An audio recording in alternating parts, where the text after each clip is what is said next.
reg? Okay. Dis Vadersdag vandag en ons gaan juist praat oor ons hemelse Vader en sy liefde vir ons. Ek gaan vir ons 'n gedeelte lees uit Lukas 15 en ons almal ken eintlik hierdie gedeelte van Lukas 15 so goed.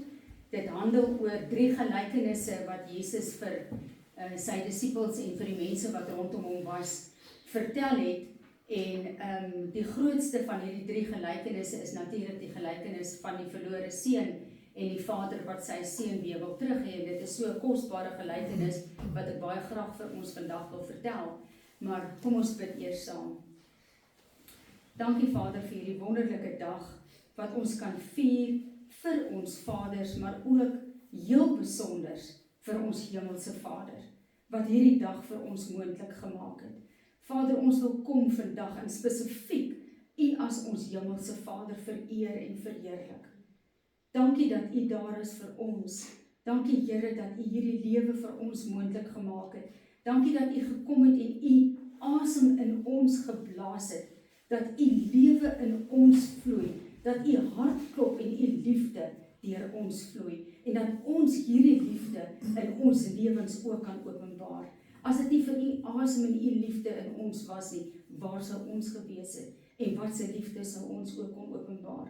Dankie Here, dat U deur Jesus U liefde aan ons openbaar. Amen. En ek gaan nou hierdie gedeelte net so 'n stukkie hiervan lees, en dan gaan ek dit aan ons verduidelik. Ekskuus tog. Nou dit handel so, en die tonnelaars en die sondaars het hierdie gewoonte gehad om na hom te kom en na hom te luister. En die fariseërs en die skrifgeleerdes het baie gemurmureer en gesê, hierdie man ontvang en eet saam met sondaars. En dit was vir hulle 'n verskriklike ding, dat Jesus saam met die tollenaars en die sondaars gesit het en saam met hulle geëet. En toe Jesus dit hoor, het hy begin om vir hulle hierdie 3 gelykenisse en stories te vertel. En die eerste storie wat hy vir hulle vertel het, was natuurlik van die man wat 100 skape gehad het, en een van sy skape het afgedwaal en verlore geraak. En ons almal ken die storie, hy het 99 van sy skape gelos en gaan soek vir die ander een. Hy het al 99 gelos. Nou hoeveel van ons sal die 99 los en die een gaan soek? Ons sal wel besluit, ag kom ons los maar daai ou enetjie, laat hy verlore raak.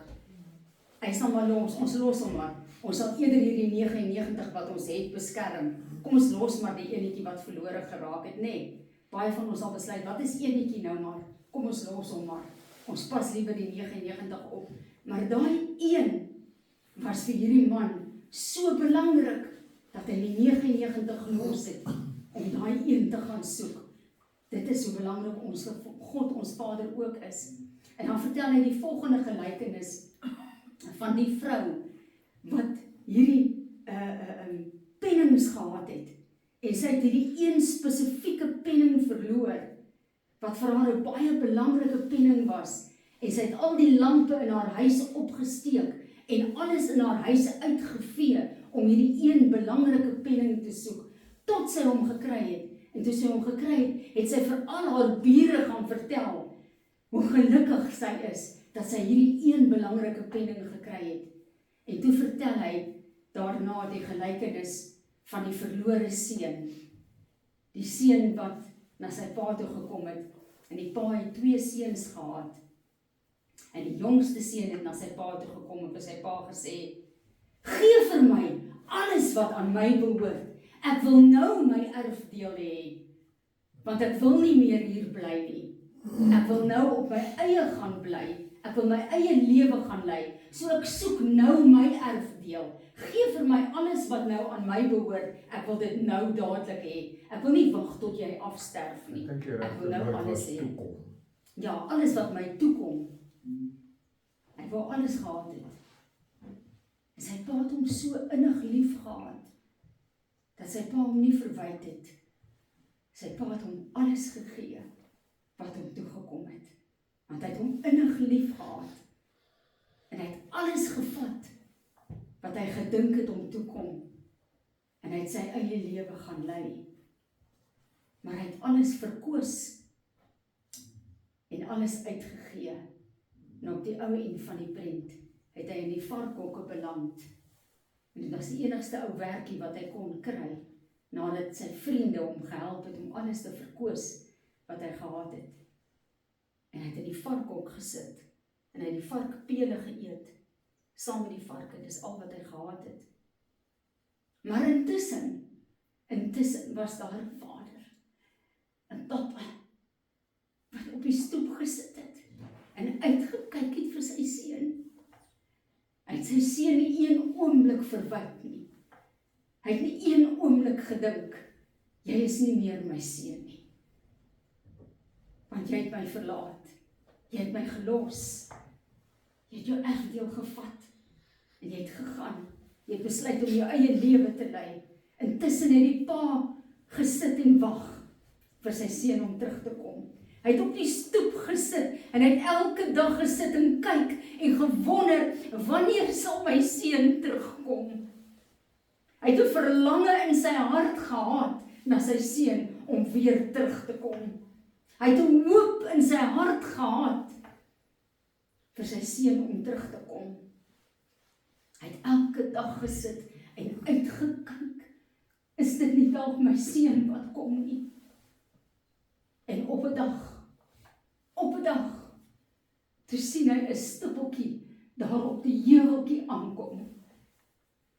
Die seun het in daai varkhok gesit, en hy het besef, maar in sy vader se huis, lewe die slawe, beter as wat hy leef, in hierdie varkhok. Sy pa se slawe, lewe beter as hy. En hy het tot sy sinne gekom en gesê, ek sal teruggaan na my vader se huis toe, en ek sal vir my pappa vra, kan ek nie net 'n slaaf wees in jou huis nie? Ek weet, wat ek gedoen het, was verkeerd. Maar ek sal my pa gaan vra, en ek sal hom smeek, dat ek net 'n slaaf kan wees in sy huis. En hy het opgestaan en teruggegaan. En hierdie pa het met 'n verlange op sy stoep gesit, en hy het uitgekyk, wanneer kom my seun? En toe hy daardie stippeltjie op die heuweltjie sien, toe hy net sien, daar kom 'n stippeltjie aangeloop, toe hardloop hy daai seun tegemoet. Hy hardloop. Hy het gehardloop, met 'n verlange in sy hart, om daai seun te omhels. Kyk, hierdie seun het gestink. Hy het sleg geruik, hy het soos 'n vark geruik, al sy ou sondes, al daai ou verkeerde dade wat hy aangevang het, hy het gestink, sy klere was vuil, hy was verrot. Maar toe die pa by hom kom, toe gooi hy sy arms om sy seun, toe sê hy, my seun, jy's terug. En hy verwelkom hom, en hy sê, net soos jy is, verwelkom ek jou terug. Ek verwyd jou nie, dat jy my verlaat het nie. Ek sê nie vir jou, jy's nie meer welkom in my huis nie. Jy's welkom, my seun. En hy verwelkom hom met oop arms, en hy skree vir sy slawe. Hy skree, my kind is terug, my seun is terug. Bring vir hom die beste kleed, die beste, en kom hang dit om sy skouers. Hy sê, bring vir hom 'n seelring, want vandag sluit ek 'n nuwe verbond met my seun. Maak vir hom daai vetgemaakte skaapgaar, want vandag hou ons die grootste partytjie. Want my seun het teruggekom. My seun het teruggekom. Vader se liefde, 'n opregte liefde vir sy kind. En vanoggend kom Vader God vir jou en vir my sê, net soos jy is, net soos jy is. Jy dink dalk vanoggend, jy ruik soos daai vark. Jy dink dalk vanoggend die dinge wat jy aanvang, die goed wat jy doen in jou huis agter jou toe deure. Jy lyk en ryk dalk soos daai vark. Hy kom vanoggend en hy sê, ek sit op die stoep en wag vir jou. Ek kyk uit vir jou, my seun. Ek sit en wag vir jou. En as jy by my kom, dan gooi ek my arms oop vir jou. En ek sê, bring die beste kleed. Want ek het jou so lief. Ek verwyd jou nie. Dis die liefde van 'n Vader. Hierdie gedeelte handel alles oor die liefde wat Vader vir my en vir jou het. En dis dieselfde liefde wat ek en jy teenoor mekaar moet openbaar. Jesus kom in Johannes 14 en hy sê vir sy disippels, hy sê, ek is in die Vader en die Vader is in my. Dan sê hy ook, as jy my gesien het, het jy my Vader gesien. Hy sê, want ek en die Vader is een. Alles wat Jesus gedoen het, was om die Vader te verheerlik. Hy het niks uit homself gedoen nie. Niks. Hy het net dit gedoen, wat hy die Vader sien doen het. En dit is hoe ek en jy ook behoort te leef teenoor mekaar. Ons behoort net te doen, dit wat ons hemelse Vader sien doen. En dit is om vir mekaar liefde te gee. Jesus sê ook vir sy disippels in Johannes 14, dis 'n wonderlike hoofstuk, Johannes 14, julle kan gerus die hele Johannes 14 gaan lees, dis 'n baie kosbare hoofstuk. Hy sê vir sy disippels in daardie hoofstuk, hy sê, nog net 'n klein rukkie, dan gaan julle my nie meer sien. En sy disippels sê vir hom, maar waarom? Waar gaan jy heen? Hy sê, ek gaan na my Vader, om vir julle plek te berei, sodat julle kan wees waar ek is. Waar is hy? Hy staan reg voor hulle, die oomblik toe hy dit vir hulle sê. Hy sê, ek gaan na my Vader, om vir julle plek te berei, sodat julle kan wees waar ek is. Net 'n paar versies voor dit sê hy vir hulle, ek is in die Vader, en die Vader is in my. Hy sê, ek gaan om vir julle plek te berei, sodat julle ook kan wees waar ek is. Hy sê, want in my Vader se huis is daar baie wonings. As dit nie so was nie, sou ek dit nie vir julle gesê het nie. In my Vader se huis is daar baie wonings. Daar's 'n woning, daar's 'n woning, daar's 'n woning, daar's 'n woning, daar's 'n woning. Hy sê, ek gaan om vir julle plek te berei, sodat julle kan wees waar ek is. Ek is in die Vader, en die Vader is in my. Ek gaan om vir julle plek te berei, sodat julle ook in die Vader kan wees, soos wat ek in die Vader is. En dan kom hy in Johannes 14 vers 20, dan sê hy, in daardie dag sal julle weet, dat ek in die Vader is, en ek in julle, en julle in my. Dan kom hy in 2 Korintiërs 13 vers 5, dan sê hy, toets of julle in die geloof is. Glo julle nie, dat Jesus Christus in julle is nie? Dan hoor ek baie predikante preek hier op YouTube, oor hulle video's, dan sê hy, wat het jy in die hemel, broer? Hy sê, ek het 'n 3 verdieping mansion in die hemel. Dis nie waaroor dit gaan nie. Jesus sê, ek gaan om vir jou plek te berei, dat jy ook in die Vader kan wees, soos wat ek in die Vader is. Die Vader is in my, en ek is in die Vader. Ek gaan, want as ek nie gaan nie, kan die Vader nie in jou wees nie, en ek nie in die Vader nie. Hy sê, ek stuur vir julle 'n nuwe persoon, die trooster, sodat die trooster in julle kan wees. It's a spiritual dimension. Dis 'n geestelike dimensie. Die Vader is in julle. En julle is in die Vader. Maar dan kom hierdie predikant en dan preek hy van, ek het 'n 3 verdieping mansion in die hemel. Dis 'n geestelike dimensie, waar God in ons is en ons in hom.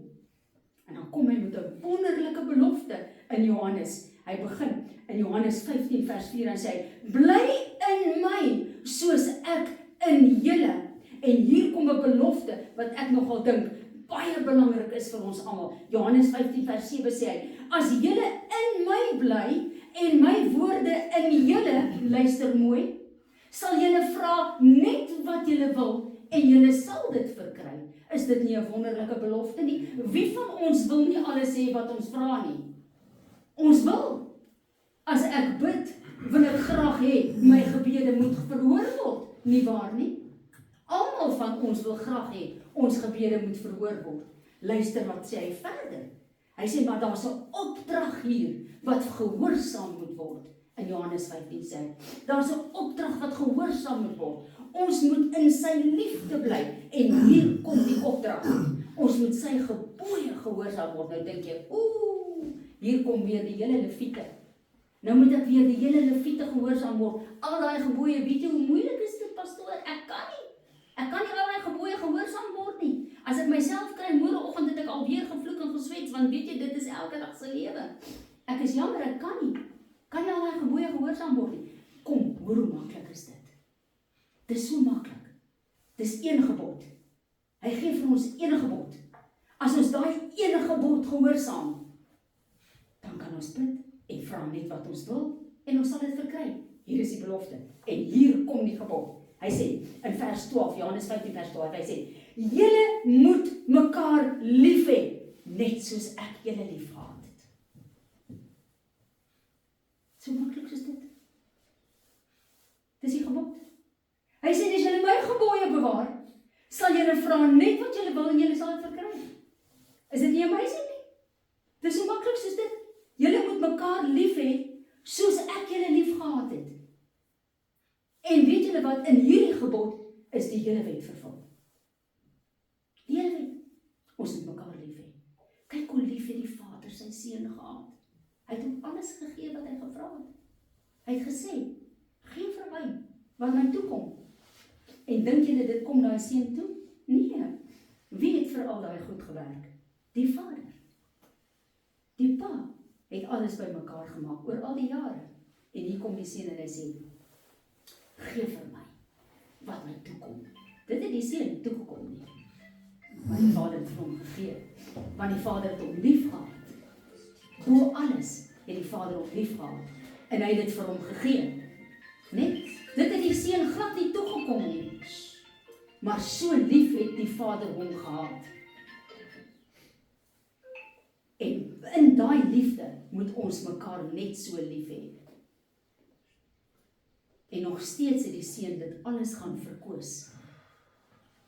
En boonbehalwe dat hy dit gaan verkoos het die Vader hom met oop arms nog steeds terug ontvang. En die Vader sê, julle moet mekaar lief hê, soos ek julle lief gehad het. Kan ons mekaar so lief hê? Kan ons bietjie kyk, hoe praat ons met mekaar? Wat is die woorde wat ons met mekaar gee? Hoe praat ons met mekaar? Is ons nog so lief vir mekaar? Man, hoe het ons met mekaar gepraat toe ons met mekaar verlief was op mekaar? Kan jy onthou? Toe ons mekaar verlief was, toe ons verlief was op mekaar. Julle, dit was die mooiste woordjies. Ons het nog briefies ook so geskryf vir mekaar, nee. Was die mooiste ou woordjies. Ons kon nie genoeg van mekaar kry nie. En nou, wat het gebeur? 40 jaar later, wat het gebeur? Nou is dit sommer, maar luister, ek het nie nou tyd nie. Kan nie nou praat nie, wat is die bottom line? Geef vir my nie die bottom line. Ek het nie nou tyd vir lang storieetjies nie. Kom. Nie nou lang stories praat nie. Wat het nou geword van die liefde? Kan ons nie weer teruggaan nie? Kan ons nie weer kom by dit, soos die Vader ons lief gehad het nie? Weet